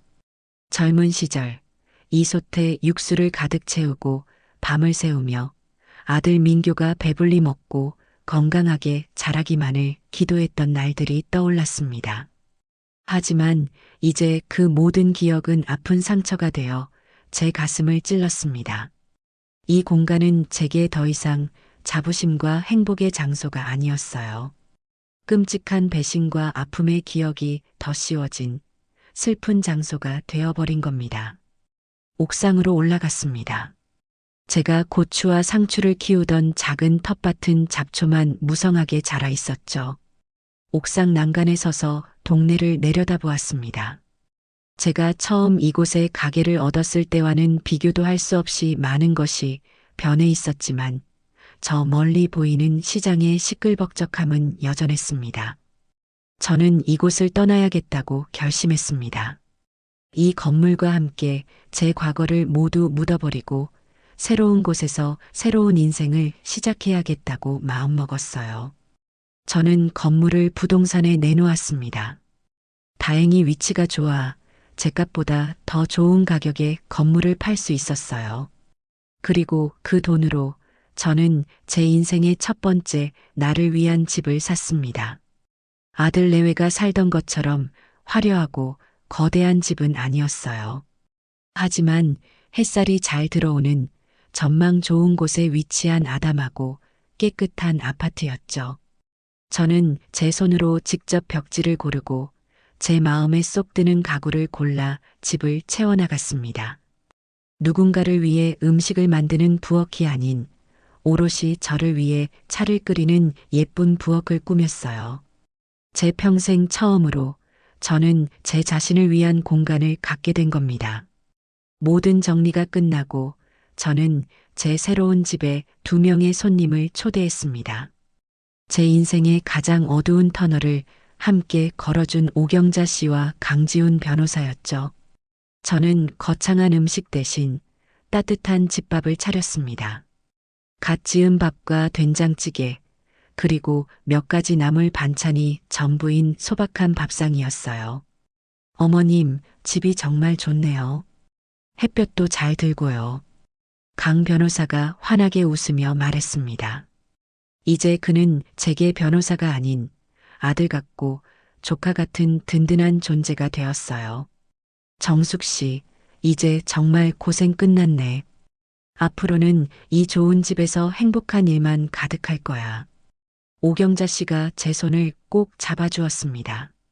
우리는 밥을 먹으며 지나간 아픈 이야기는 단 한마디도 꺼내지 않았습니다. 대신 앞으로 무엇을 하고 살지에 대한 즐거운 이야기를 나누었죠. 저는 동네 문화센터에서 서예를 배워보고 싶다고 했고, 오경자 씨는 저와 함께 전국으로 여행을 다니고 싶다고 했습니다. 강 변호사는 저희 두 사람의 든든한 운전기사가 되어주겠다고 약속했죠. 그날 밤 손님들이 돌아간 후 저는 혼자 거실 소파에 앉아 창밖을 내다보았습니다. 도시의 불빛들이 별처럼 반짝이고 있었어요. 저는 더 이상 외롭지 않았습니다. 비록 피를 나눈 가족은 제 손으로 끊어냈지만 제 곁에는 마음을 나눌 수 있는 새로운 가족이 생겼으니까요. 저는 비로소 깨달았습니다. 진정한 가족은 혈연으로 묶이는 것이 아니라 서로의 아픔을 보듬어주고 기쁨을 함께 나누는 신뢰와 의리로 만들어진다는 것을요. 저는 제 인생을 되찾았을 뿐만 아니라 더 소중한 것을 얻은 기분이었습니다. 창문에 비친 제 얼굴은 아주 오랜만에 편안하고 행복해 보였습니다. 시간은 흐르는 물과 같아서 기쁠 때나 슬플 때나 공평하게 흘러갔습니다. 제가 새로운 보금자리에서 평화로운 일상을 보낸 지도 어느덧 5년이라는 세월이 지났어요. 이제 제 얼굴에는 깊은 주름이 더 늘었지만 예전처럼 고단함과 시름이 서려 있지는 않았습니다. 대신 잔잔한 미소와 편안함이 그 자리를 채우고 있었죠. 아들, 이민규의 소식은 더 이상 궁금해하지 않았습니다. 하지만 세상이 좁은 탓인지 간간히 소식이 들려오긴 했습니다. 4년의 형기를 꽉 채우고 출소했다는 이야기, 그를 기다려주는 사람은 아무도 없었다는 이야기, 그리고 지금은 지방의 한 건설 현장에서 막노동을 하며 하루 벌어 하루 먹고 산다는 이야기까지. 그 소식을 전해준 오경자 씨는 제 눈치를 살폈지만 제 마음은 호수처럼 잔잔했습니다. 저는 그저 그런가 보네 하고 말았어요. 정말로 아무런 감흥도 잃지 않았습니다. 그는 제게 더 이상 아들이 아니었고 그의 인생은 제가 신경 쓸 일이 아니었으니까요. 그는 그가 저지른 죄의 대가를 치르며 살아가는 것뿐입니다. 김수지에 대한 소문도 들려왔습니다. 그녀는 집행유예 기간이 끝나자마자 돈 많은 사업가를 만나 재혼해서 외국으로 떠났다고 하더군요. 자신의 과거를 깨끗하게 지우고 또다시 허영으로 가득한 새로운 삶을 시작한 것이겠죠. 그 소식에도 저는 그저 쓴웃음을 한번 지었을 뿐입니다. 끼리끼리 만난다는 옛말이 하나도 틀리지 않았구나 싶었어요. 제 하루는 아주 단순하고 평화로운 일과로 채워져 있었습니다. 아침에 눈을 뜨면 베란다의 작은 텃밭에 물을 줍니다. 예전 건물 옥상에서 키우던 것처럼 거창하지는 않지만 방울토마토와 상추가 자라는 모습을 보는 것은 제게 작은 기쁨을 주었죠. 오전에는 동네 문화센터에 나가 서예를 배웠습니다.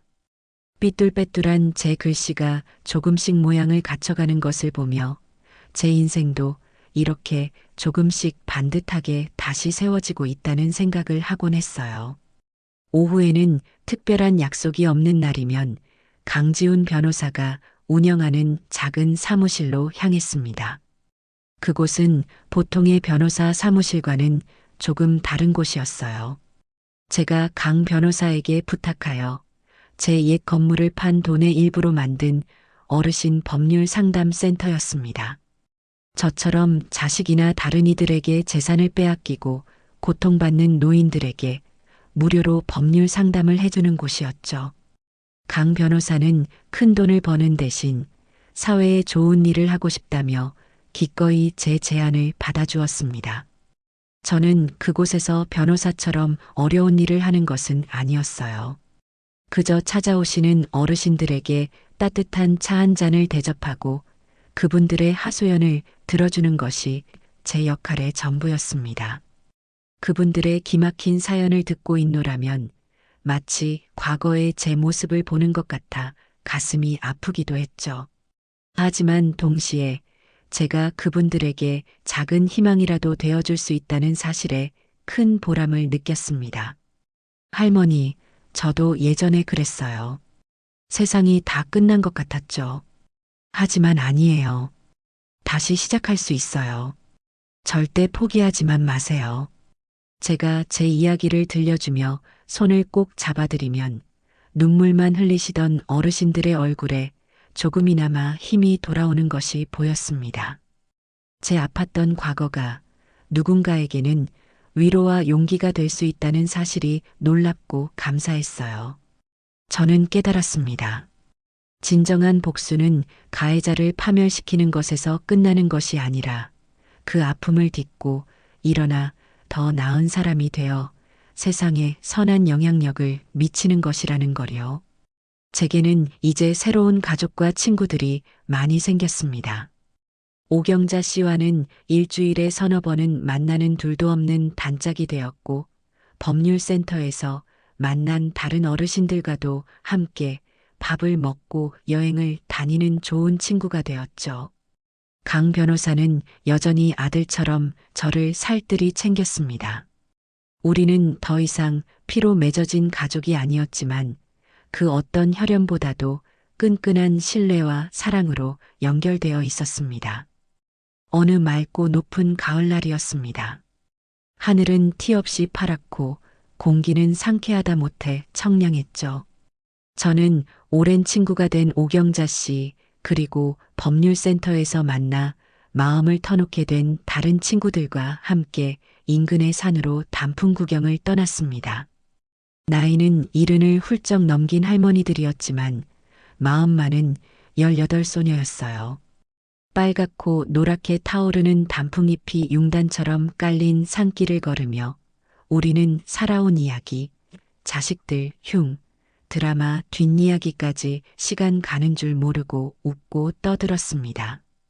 한참을 걸어 다리가 아플 때쯤 전망 좋은 곳에 자리한 정자에 앉아 각자 싸온 간식들을 꺼내놓았습니다.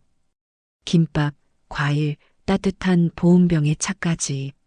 소박하지만 세상에서 가장 맛있는 만찬이었죠. 한 친구가 손주가 재롱 떠는 영상을 보여주며 자랑을 하자 모두가 귀엽다며 한바탕 웃었습니다. 그러다 문득 한 친구가 조심스럽게 제게 물었습니다. 정숙 씨는 가끔이라도 아들 생각 안 나? 그 갑작스러운 질문에 시끌벅적하던 정자 안의 공기가 순간 멈췄습니다. 모두의 시선이 제게로 향했죠. 저는 말없이 김이 모락모락 피어오르는 찻잔을 내려다보았습니다. 찻잔 위로 걱정스럽게 저를 바라보는 친구들의 얼굴이 비쳤어요. 저는 잠시 멀리 오색 빛깔로 물든 산의 능선을 바라보았습니다. 수많은 나무들이 묵묵히 제자리를 지키고 있는 모습이 마치 제 인생 같다는 생각이 들었죠. 한참 만에 저는 고개를 돌려 친구들을 보며 환하게 웃었습니다. 원망이나 슬픔이 아닌 아주 맑고 편안한 미소였어요. 아들, 나한테는 아들이 없는데 내 호적에는 자식 하니 아주 깨끗해. 제 말에 친구들이 의아한 표정을 짓자 저는 말을 이었습니다. 대신 나한테는 마음 터놓고 같이 늙어갈 좋은 동생들이 이렇게나 많잖아. 그리고 나를 친어머니처럼 챙겨주는 든든한 조카도 하나 있지. 제 말뜻을 알아차린 오경자 씨가 아이고 내가 조카뻘은 아니지라며 손사래를 치면서도 얼굴에는 웃음꽃이 피었습니다. 다른 친구들도 그제야 안심한 듯 맞아. 피보다 진한 게 우리 사이야라며 맞장구를 쳐주었죠. 맞아요. 제게는 이제 아들이 없습니다. 내내 속을 썩이고 제 인생을 통째로 좀먹던 아픈 손가락은 아주 오래전에 큰 고통을 감수하고 제 손으로 직접 잘라냈으니까요. 물론 처음부터 아무렇지 않았던 것은 아닙니다. 살을 도려낸 자리에 한동안은 쓰라린 통증이 남아 있었고 궂은 비가 내리는 밤이면 욱신거리는 환상통에 시달리기도 했어요. 하지만 그 모든 고통의 시간을 견뎌내자 이제는 그 빈자리가 더 이상 아프거나 허전하지 않았습니다. 오히려 불필요한 무게를 덜어낸 것처럼 마음이 한결 가벼워졌을 뿐이죠. 그날 저녁 노곤한 몸을 이끌고 집으로 돌아온 저는 샤워를 마치고 혼자 베란다 의자에 앉아 따뜻한 차를 마셨습니다.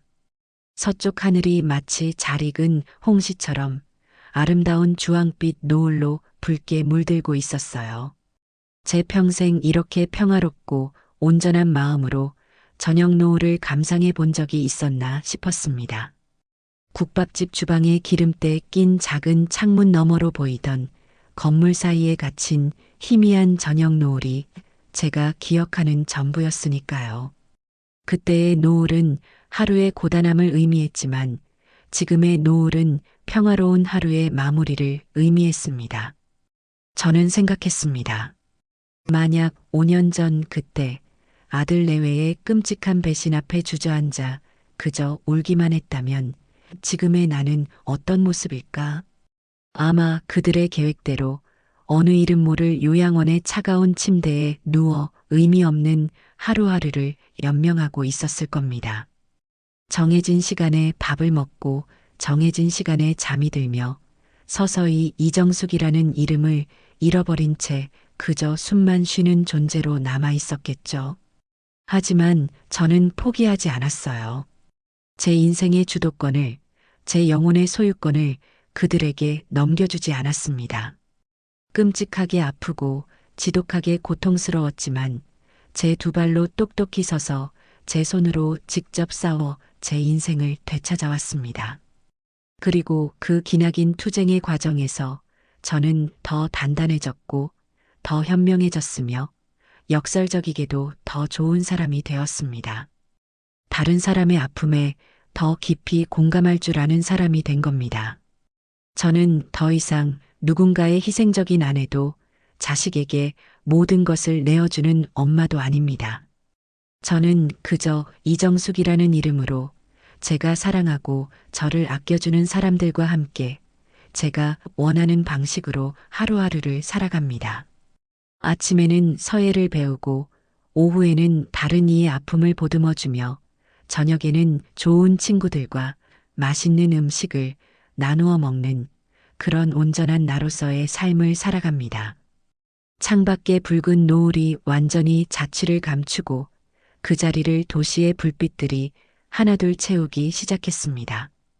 저 수많은 불빛들처럼 세상에는 각자의 사연을 가진 무수한 인생들이 있겠죠. 그 불빛들을 가만히 바라보며 저는 조용히 미소 지었습니다. 제 인생은 이제부터가 진짜 시작이었습니다. 그리고 그 시작은 과거의 그 어떤 순간보다 평화롭고 눈부시게 찬란했습니다.